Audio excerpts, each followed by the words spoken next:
Welcome back, students. It is the second part of the video, Song of the Open Road. And in the first part, you have seen the information about Walt Whitman. Now let's see the poem Song of the Open Road. See the first stanza. Afoot and light-hearted I take to the open road. Healthy, free, the world before me. The long brown path before me leading wherever I choose.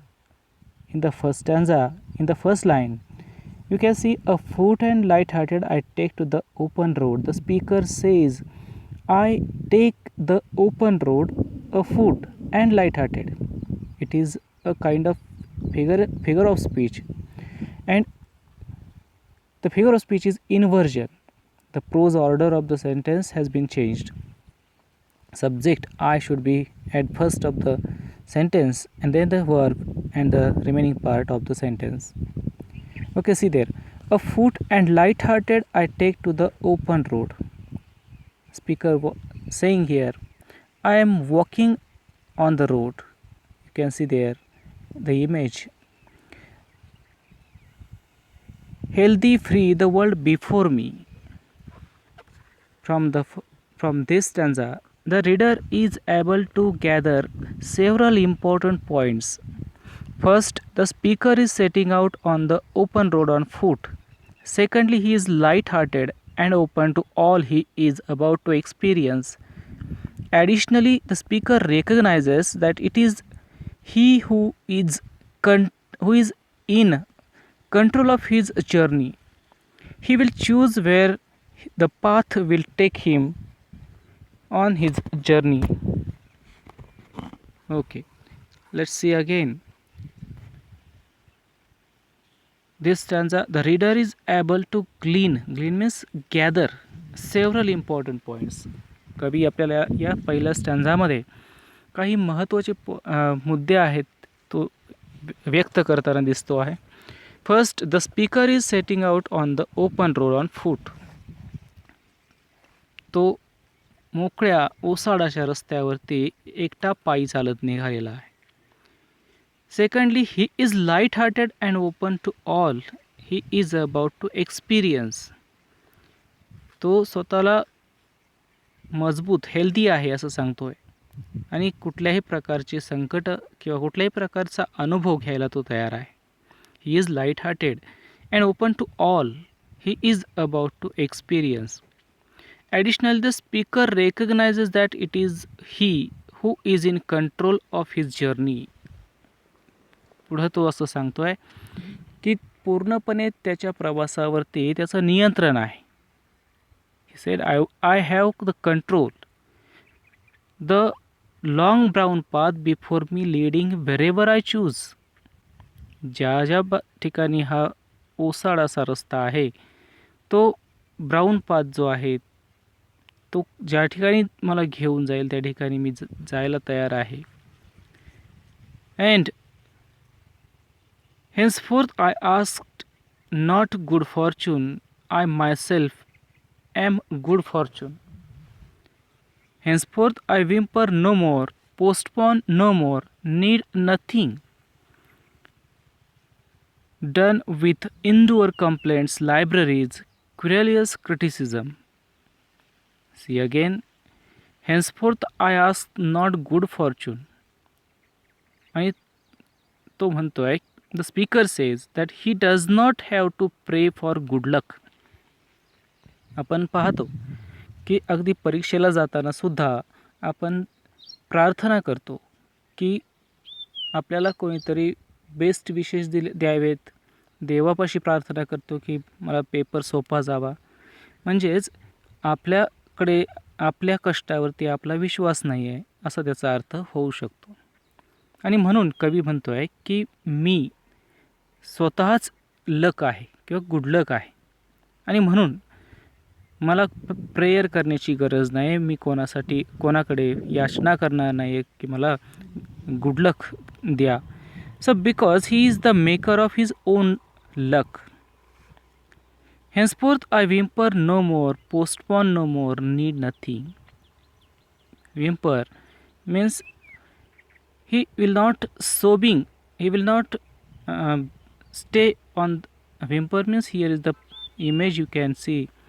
Whimper, the person is looking sad, and he has been given up his efforts in his achieving goal.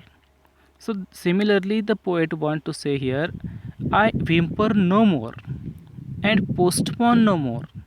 Postpone, most of the times we could not begin our work or the job, and that is why we postpone no more, the poet said, and need nothing. So here he will no longer content satisfied with being walled inside. तो म्हणतोय की मी एकाच ठिकाणी स्तब्ध राहणार नाही आहे, थांबून राहणार नाही आहे. त्याचे जे प्रयत्न आहेत ते चालूच राहतील, प्रयत्नशील राहणार आहे. He is strong and happy to be on the open road. मुक्त ओसाड रस्त्यावरती चालत असताना जरी अडथळे आलेत, जरी मी थकलो तरी थांबणार नाही. तो स्वतःला मजबूत आहे असं सांगतोय. He is healthy and he is strong and happy to be on the open road. In the line 6, Whitman writes of querulous criticisms. Irritating criticism. Querulous criticism means irritating criticism. म्हणजेच चीड आणणारे अशा प्रकारचं जे समीक्षा असते त्याला आपण इरिटेटिंग क्रिटिसिझम असं म्हणतो. The use of alliteration here emphasizes the speaker's carefree tone, which is continued throughout the course of song of the open road. In the line querulous criticism, the sound k is repeated in the same line, querulous and criticism. So it is the example of alliteration. See then the next stanza, the earth that is sufficient. The earth that is sufficient. I do not want the constellations any nearer. I know they are very well where they are. I know they suffice for those who belong to them. Okay, in that line, in the third stanza, the earth that is sufficient, he said, who belong to them. It is the last line of the third stanza. And the new word is here, constellation. Constellation means, in this context, it means faith or destiny. Or the second meaning is there, influential group of people. Let's take the second meaning of the word, influential groups of people. So he said, the earth that is sufficient for his open journey or the open road. He said, it is enough, the sufficient, the target is sufficient for him. The earth is the target, the earth that is sufficient for him to walk. I do not want the constellation any nearer. Here the speaker seems to separate himself from others. He says the earth is fine the way it is. He does not desire to be any closer to the stars than he already is. तो स्वतःला इतर जे कोणी त्याचे सगळे सोयरे आहेत त्या सगळ्या सोयऱ्यांच्या पासून अलिप्त करत आहे. आणि he says the earth is fine the way it is. जशी जो आहे तो मार्ग माझ्यासाठी योग्य आहे. He does not desire to be any closer to the stars than he already is. Here the people who are very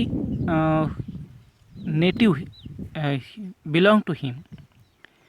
So he know they are very well where they are. ते जिथे आहेत त्या ठिकाणी ते व्यवस्थित आहेत. I know they suffice for those who belong to them. आणि त्यांच्याकडे असणारे जे काही स्किल असतील, त्यांची जी काही मदत करण्याची भावना, माझ्याबद्दलची जी काही भावना असेल ती नेहमी चांगलीच असेल. परंतु मला त्यांची सगळ्यांची मदत किंवा त्यांच्या मदतीचे गरज नाही आहे. He knows they are fine where they are and he knows they are good enough for those who belong to them. This last is in strong contrast to the rest of poem, where the speaker emphasizes his free will and independence, which means he probably does not include himself in the group of people who belong to. कवी स्वतःला त्याच्याबरोबर असणारे त्याचे जे कोणी नातेवाईक असतील त्यांच्यापासून अलिप्त करतो आणि म्हणून तो म्हणतोय की I do not want the constellation any nearer. Okay, then the fourth stanza. Still I carry my old delicious burdens. I carry them men and women. I carry them with me wherever I go. I swear it is impossible for me to get rid of them. I am filled with them and I will fill them in return.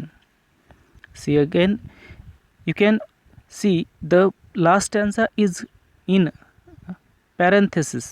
Whitman uses parenthesis for the last line or the last stanza. Here makes the stanza more of an aside. एका बाजूला करणे किंवा वरच्या जे काही line आहेत स्टॅन्झा आहेत त्याच्यापासून शेवटच्याच स्टॅन्झा आहेत तो इथं थोडासा वेगळा करतो आहे किंवा बाजूला करतो आहे, अलिप्त करतो आहे. Than its own separate being.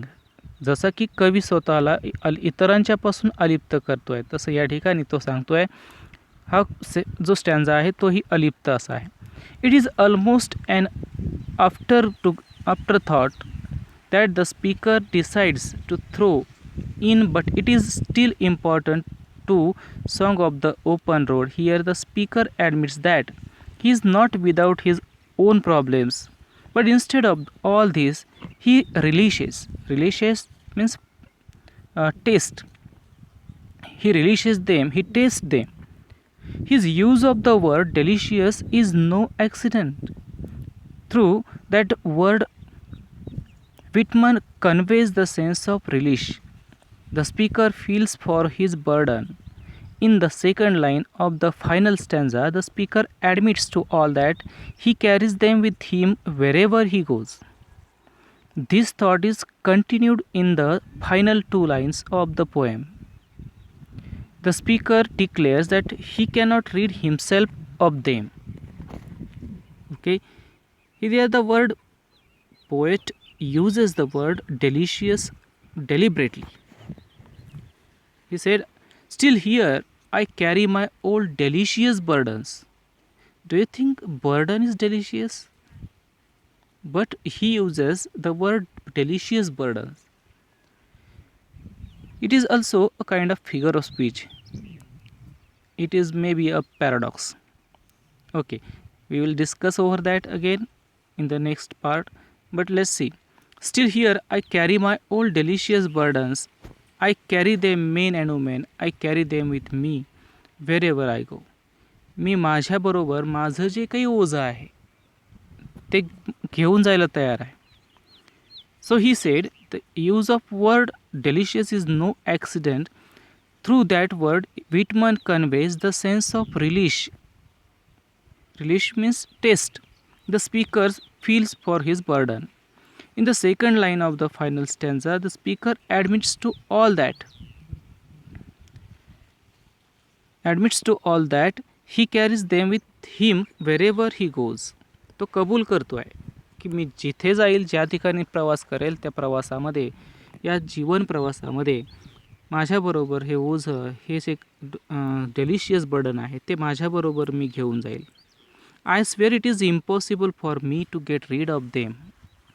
मला माहिती आहे, मी वचन देतो हे याच्यापासून मला अलिप्त राहता येणार नाही, ते माझ्यापासून वेगळं करता येणार नाही. आय एम फिल्ड विथ देम. जे काही बर्डन आहे स्ट्रेस आहे तो सगळा माझ्यामध्ये भरलेला आहे. I am filled with them and I will fill them in return. आणि तो सुद्धा स्ट्रेस मी घेऊन माझा प्रवास करणार आहे. या लास्ट स्टॅन्झामध्ये तुम्ही पाहत असाल तर एक सहजीवन, mutualistic, living together, symbiotic relationship of sort has been discussed here. He is filled with his burdens and in return he feels them. The speaker is stating here that his burdens do not define him. Rather, he accepts them and carries them with him wherever he goes. त्याच्यापासून हे burden जे आहे तो वेगळं करणार नाही, तर ते burden घेऊन तो प्रवास करणार आहे. I think you may have got the idea or the subject of the poem, how the poet want to say something about his view over the journey. Let's see what do we learn from the poem. Let's see moral or the opinion in that poem. Poet want to say, it teaches us to be optimistic and happy. तो कवी आपल्याला आशावादी बनवतो आणि आनंदी राहायला शिकवतो. We have everything including freedom and opportunities. आपल्याकडे स्वातंत्र्य आहे, संधी आहे, त्याचा आपण लाभ उठवला पाहिजे. We have everything including freedom and opportunities. It encourages us to enjoy the life in healthy and free world. आरोग्यदायी अशा मुक्त जगामध्ये आपण आपलं जीवन एन्जॉय केलं पाहिजे. We should encourage, he encourages us to enjoy the life. आपलं जीवन एन्जॉय करा. It motivates us to fill our heart with immense pleasure. आणखी तो प्रोत्साहित करतो की मोठ्या प्रमाणावरती आनंद उपभोगा. It motivates us to fill our heart with immense pleasure. आणि म्हणून कुठल्याही प्रकारच्या बर्डन, ओझं, स्ट्रेस याच्यामध्ये तो अडकून न राहता नातेवाईक किंवा इतर रिलेशनशिप जे आहे त्या रिलेशनशिपमध्ये अडकून न राहता आपला जो जीवनक्रम आहे, मार्गक्रम करण्याचं काम तो करत आहे. आणि म्हणून आपल्याला त्या प्रकारचं मार्गदर्शन कवी करतो आहे. या कवितेमध्ये काय करावं, काय करू नये या प्रकारे कवीनं काही मतं मांडलेली आहेत. या ठिकाणी 2 कॉलम दिलेले आहेत. Journey on the road. पहिला कॉलम आहे activities the poet will practice, and the second column activities he will not practice. Okay, in the activities the poet will practice, first point is A point is there, walking along the road though he does not know where it reaches. रस्ता अनोळखी जरी असला तरी त्या रस्त्याने चालण्याचं काम तो करणार आहे. वॉकिंग अलॉंग द रोड दो ही does not know where it reaches. तर त्याचबरोबर तो काय करणार नाही आहे. Activities he will not practice. In the second column A, complaining about the discomforts during the journey. तो कंप्लेंट करणार नाही आहे. कशाच्या कंप्लेंट करणार नाही आहे, तर प्रवासामध्ये जे काही डिस्कम्फर्टनेस असेल ते डिस्कम्फर्टनेस तो कुठल्याही प्रकारे तक्रार करणार नाही, कंप्लेंट करणार नाही. संकट आलीत, अडचणी आल्या तरी तो तक्रार करणार नाही, म्हणजेच तक्रारीचा सूर नसणार आहे. Okay, second B, activities the poet will practise. In the first column B point, carry the fond memories of the good people. Carrying the fond memories of the good people. चांगल्या लोकांच्या आठवणीबरोबर घेऊन तो चालणार आहे. Then activities he will not practice. In the second column B point, postponing the journey. तो काय करणार नाही आहे, तर त्याचा प्रवास जो आहे तो पोस्टपोन करणार नाही. Then C, in the first column, striving to achieve high and bright success. चांगल्या प्रकारचं, उच्च प्रकारचं यश संपादन करण्यासाठी तो झगडणार आहे, प्रयत्न करणार आहे, प्रयत्नशील राहणार आहे. C point in the second column, praying for good fortune. काय करणार नाही आहे ते सांगतो आहे. तो चांगल्या भाग्यासाठी, चांगल्या नशिबासाठी याचना करणार नाही आहे, प्रार्थना करणार नाही, विनवणी करणार नाही आहे देवाकडे. इन the first column the last point D, reflecting and developing his own self. काय सांगतो आहे, reflecting and developing his own self. स्वतःच्या अंतर्गत गुण जे आहेत ते त्यांच्या जीवनामध्ये दिसून येतील, त्याच्या प्रवासामधून ते दिसून येतील. And developing his own self, आणि स्वतःचा विकास तो करणार आहे. इन the second column, last point D, creating contacts with famous and influential people. Star असणारी लोक त्या ठिकाणी जे आहेत, अशा लोकांचा प्रभाव आपल्यावरती जे आहेत त्यांच्याशी कॉन्टॅक्ट्स तो ठेवत नाही. He creating contacts with famous and influential people या गोष्टी तो करणार नाही. या पूर्ण कवितेमधून तुम्ही या प्रकारचं विभागणी तुमच्या विचारांची करू शकता. Okay, now discuss about the figures of speech in the poem. See there the line, the long brown path before me leading wherever I choose. First स्टॅन्झामध्ये असणारी जी ओळ आहे त्या स्टॅन्झामध्ये साऊंड यल हा रिपीट झालेला आहे. So sound of letter L is repeated असं म्हणलेलं आहे. आणि म्हणून जर एखाद्या वाक्यामध्ये एखादा कॉन्सनंट रिपीट होत असेल, कॉन्सनंट साऊंड रिपीट होत असेल आणि ते आद्याक्षर जर रिपीट होत असेल किंवा तो साऊंड रिपीट होत असेल तर त्याला आपण ॲलिट्रेशन असं म्हणतो. Then second example, henceforth I ask not good fortune I myself am good fortune. Good fortune word is repeated. The word is repeated in the same line. That is why it is the example of repetition. Then third, I carry them, men and women. I carry them with me wherever I go. The word carry them is repeated in the same line. It is also the example of repetition. Let's see the fourth examples. Still here I carry my old delicious burdens. Paradox. Delicious and burden expresses opposite meaning. We have discussed about the word, the line delicious burdens, and it is absurd. It is absurdist. It is the expression which make us laugh. आपल्याला हसायला येतं की delicious आणि burden असं कसं असू शकतं. It is delicious burden, that is why it is paradox. Then fifth, done with indoor complaints, libraries, querulous criticism. Tautology, complaint and querulous expresses same meaning. Querulous म्हणजेच आपण डिस्कस केलं होतं की परीक्षण करणं आणि कंप्लेंट करणं हे दोन्ही एक जवळजवळ सारखेच असणारे शब्द आहेत. आणि एकच विचार मांडत असताना दोन वेगवेगळ्या शब्दांचा वापर केला असेल एकाच ओळीमध्ये तर त्याला आपण टेटॉलॉजी असं म्हणू शकता. So then next sixth figure of speech, we have not given the complete line. The beginning of the line is given still here to the line burdens. It is the example of metaphor and you have the knowledge of metaphor in the 11th class. You have learned that poem and example of metaphor. Old sweet memories are indirectly compared to something delicious. Our sweet memories are indirectly compared to something delicious.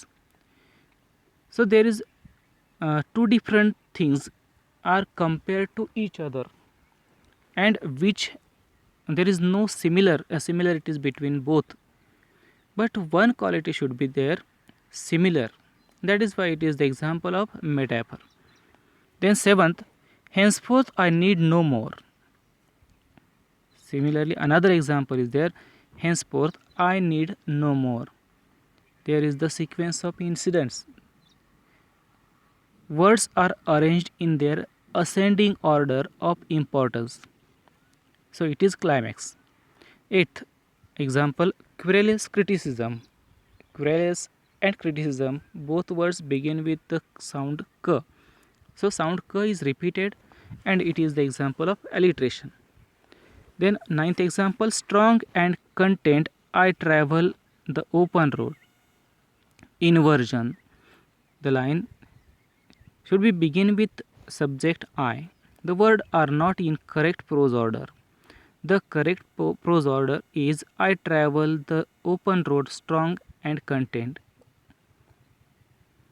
Then 10th example, I am filled with them and I will fill them in return.